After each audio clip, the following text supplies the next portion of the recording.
got a great question from a mom of a 10-month-old who is struggling with naps. Hands up, parents, if you are struggling with naps right now. It is such a common sleep issue. So let's see what she has to say. Hi, Alana. My son is 10 months old. He doesn't nap regularly, as when I lay him down for bed, he sometimes falls asleep to his bottle, or he will cry if I lay him down and walk away. What would you suggest is the best way of getting him into a good bedtime habit? If he starts to cry, do we just let him cry it out, or how do we approach that? Thanks so much. So this is a very common question, very common issue, as I mentioned, and there's a reason why naps are such a struggle. The main reason is that our babies and our children drive for sleep isn't as strong throughout the day. So it's harder for them to get those consolidated stretches because they're not as tired throughout the day. It's harder for them to get into that next cycle of sleep. It's easier for them to do it at night because their drive for sleep, their sleep drive is that much stronger. Now, it doesn't mean they don't need to sleep throughout the day because we know that they do. Naps are super, super important and they're capable of doing it, but it could take them time to figure it out. So you've got to be patient with naps. So the first thing that I want you to do is look at your sleep environment. Is it a consistent sleep environment? By 10 months old, we should be working with a consistent environment. So I'm assuming that he's in his crib both for naps and for night sleep, and we want to make sure that we're as consistent with that as possible. We also want to be looking at a safe sleep environment. So no blankets, no bumpers, no big stuffed animals, firm mattress, fitted crib sheet, and that is all you need. So consistent sleep environment and a safe sleep environment. We also want to make sure that we're consistent in the times that we're putting him down.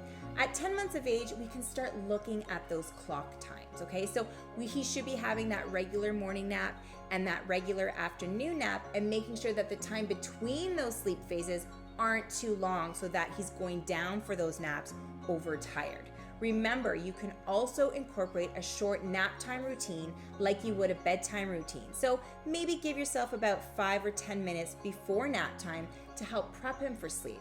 We also want to make sure that we're working with an environment that's conducive to sleep. So for nap times, making sure that our environment is dark enough. Installing backup blinds helps. Taping up garbage bags help. Incorporating a white noise machine into the room, so having that sound that maybe will mask out some of those external sounds.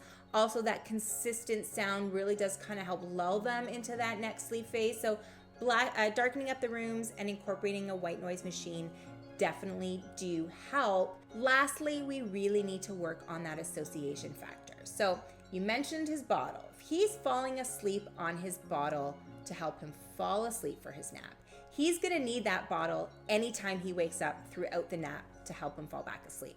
So what we need to do is allow him to practice the skill of falling asleep on his own at the beginning of the nap so that when he does cycle out of sleep, he's able to cycle back in on his own without needing any kind of external prop like a bottle or a soother or having you rock him or feed him to sleep. So choose the method that you are most comfortable using.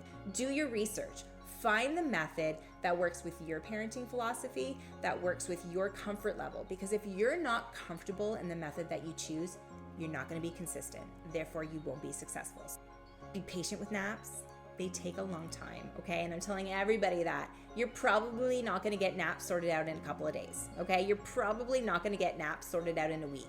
You really have to plug along with naps. Be consistent in where you're putting them down and when you're putting them down and how you're putting them down and then in how you're handling those short cat naps. And I hope that that helps. Thanks so much for writing in. Hi, it's Alana McGinn here. Thanks so much for watching Goodnight Sleep TV.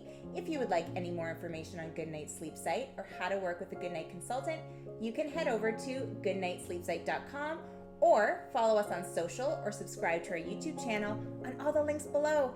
Thanks so much, guys. I hope everybody has a good night.